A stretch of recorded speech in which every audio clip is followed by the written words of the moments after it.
Hello traders, आप सभी का स्वागत है मेरे चैनल वी ट्रेडर पर। आज डिस्कस करते हैं कि 13 जून के दिन निफ्टी में ट्रेड सेटअप हम कैसे बनाएं।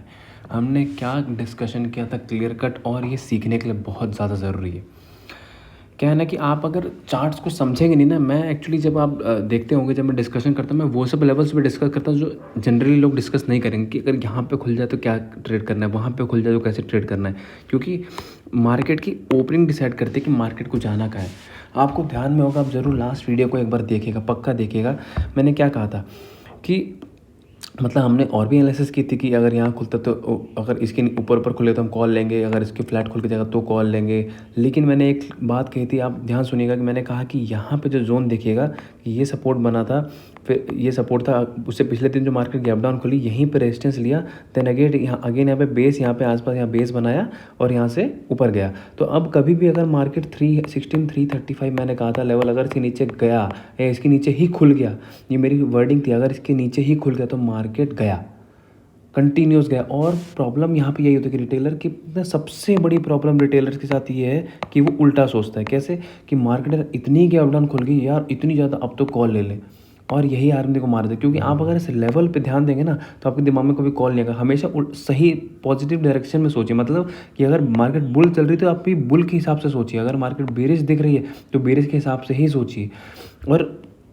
और क्लियरली मार्केट यहाँ से डाउन ट्रेंड में जाता रहा, और लोगों को यहाँ पे, क्योंकि अगर मार्केट को नीचे जाना है तो वो कहीं ना कहीं आपको बुल बना के ही ऊपर जाएगा रिटेलर्स को। तो यहाँ झटका देता है कि यहाँ आप बुल कॉल लो, फिर यहाँ कॉल लो, फिर इस वाले पे कॉल लो, इस वाले पे कॉल लो, और मार्केट करते करते करते कंटिन्यूसली नीचे ही चली गई। इसलिए अपना ट्रेड सेटअप को समझिए। मार्केट में ऐसे सेंटिमेंट और फीलिंग बेस से नहीं होता कि बस हाँ काफ़ी गिर गई तो कॉल ले लो, काफ़ी चढ़ गई तो पुट ले लो। ये मैं कई दिनों से कहता आ रहा हूँ ये चीज़ को, जो भी मेरे वीडियोस को कंटिन्यूसली देखते हैं। तो इसलिए लेवल्स पे काम करना। अब अभी भी सिनेरियो कैसा है, अब वापस एक बार हम चलते हैं डेली चार्ट पे। अब वहाँ देखते हैं कि उसमें डिस्कशन कैसे हो सकता है। एक चीज़ यहाँ पे देखिए आप कि मार्केट के लिए कितना ज़्यादा नेगेटिव इस वक्त हो चुका है, कि मैंने ये बात बोली थी कि ये जो एक डोजी है, ये वाला डोजी, मार्केट इसी के ऊपर जब तक क्लोज दर था तो तब तक तो फिर भी ठीक था। लेकिन जिस दिन से मार्केट इसके नीचे गया तो वैसे वीक हो गया। अब आज की क्लोजिंग को अगर कंसिडर करें तो ये जो लो है, जो 16345 के आसपास का लो है, ये मार्केट इसके नीचे भी क्लोज किया है, ठीक है। प्लस हम जो वो लेवल निकाल रहे हैं 16338 335 जो हमने अभी जस्ट डिस्कशन किया, उसके नीचे तो ये मतलब रेजिस्टेंस लेके नीचे चला गया। प्लस एक पॉइंट और, अगर आप थोड़ा सा, मैंने ये चार्ट बनाया, आप आर्ली चार्ट पे आप ये वाले ब्लैक ट्रेंड लाइन ड्रॉ कीजिएगा, मार्केट इसके नीचे भी चला गया। तो हर कंडीशन में बेरिश है, किसी भी एंगल से बुलिश नहीं। मतलब अब ये है कि अब हमको किसी भी तरीके से यहाँ पे सेल ऑन राइज की ही ट्रेड देखनी चाहिए, क्लियर कट। मार्केट एक दिन बढ़ के यहाँ बंद हो जाए तो हो जाए, मैं कितनी बार सिखाता हूँ ये चीज़ कि अगर हो जाए तो हो जाए, लेकिन हम अब कॉल की ट्रेड तो नहीं लेंगे। एक दिन जाए, ऊपर क्लोज कर जाए, देन हम अगली बार से देखेंगे वहाँ से क्या सेटअप बनता है, ठीक है। तो अभी देखिए रेजिस्टेंस तो बहुत क्लियर कट दिख रहे हैं। एक तो हाँ, एक तो यहाँ पे ये रेजिस्टेंस का जो लेवल है ब्लैक ट्रेंड लाइन पे मैं बता रहा हूँ, यहाँ वाला एक ये भी आ रहा है 215 से लेके 240, एक ये रेजिस्टेंस है। देन 300 से लेके एंड 340 ये भी रेजिस्टेंस। तो ये बहुत हाथी ब्रांड के रेजिस्टेंस है, बहुत ज़बरदस्त रेजिस्टेंस। यहाँ से तो 100% श्योर शॉर्ट पुट बनता है। आप ध्यान रखिएगा, आने वाले 1 या 2 दिन के अंदर, कल परसों या उसके बाद, अगर गलती से कभी मार्केट 16,300 से लेके 16,340 के बीच में कहीं भी मिलती है, श्योर शॉर्ट 110% यहाँ पे एक पुट लेना है, 100% पुट लेना है, जिसका एस एल 16,355 होगा। बस इतना सा एस एल है, और यहाँ पे आपके टारगेट आपको छोड़ देने हैं।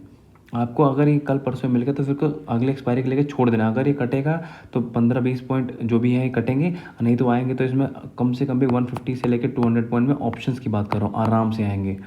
तो ये लेवल का ध्यान रखिएगा अगर आपको वापस मिलता है 2-3 दिन बाद तो।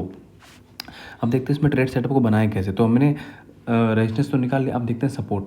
देखिए सपोर्ट इस वक्त खोजना तो है बड़ा मुश्किल, लेकिन थोड़ा ब्रॉडर व्यू से देखें, थोड़ा वीकली व्यू से देखें अगर, तो मार्केट में बायर तो बहुत ज़ोर से आए थे। आप इस पॉइंट पे अगर थोड़ा सा नोटिस करें, ये वाला जो लो है, ये वाला लो है, ये वाला लो है, ये 16,000 के आसपास का लो है, ठीक।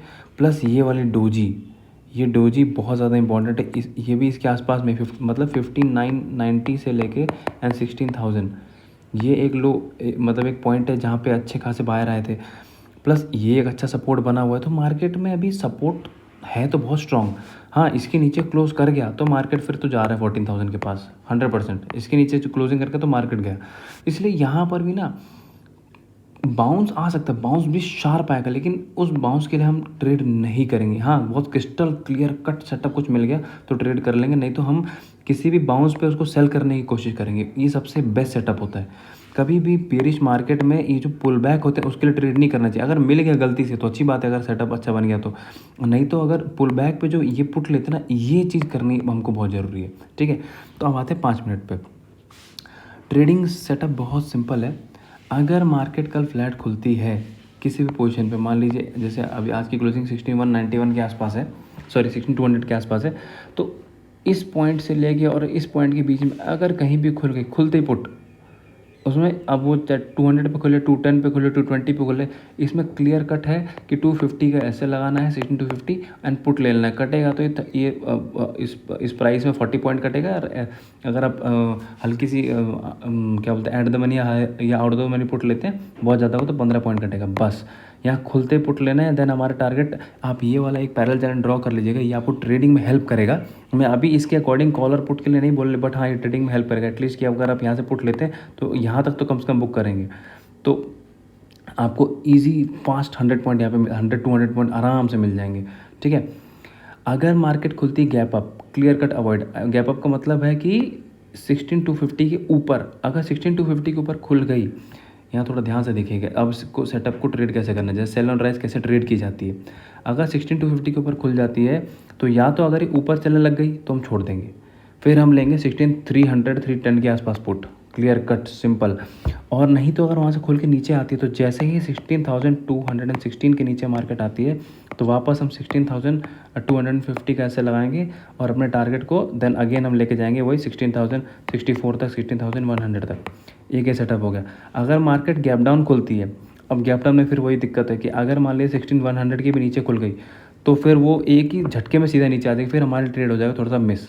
तब हमको फिर से प्राइस एक्शन के बेसिस पे, जैसे आज हमने बैंक निफ्टी में इतनी गैप डाउन खोलने के बाद ही पुट ले लिया था, तो अगर प्राइस एक्शन मिलता है तो मैं उसको अपडेट करूँगा। लेकिन अगर गैप डाउन ज़्यादा खुल गई फिर हमारे यहाँ से ट्रेड हो जाएगी मिस। फिर पूरे चांस है कि मार्केट 16,064 और इवन 16,000-1,500 के आसपास पहुँच जाएगी। और वहाँ पहुँचती तब हम वहाँ पर देखेंगे, अगर बहुत अच्छा सेटअप बन गया तो कॉल ले लेंगे, नहीं तो फिर अवॉइड कर देंगे। तो इतनी सी एनालिसिस है।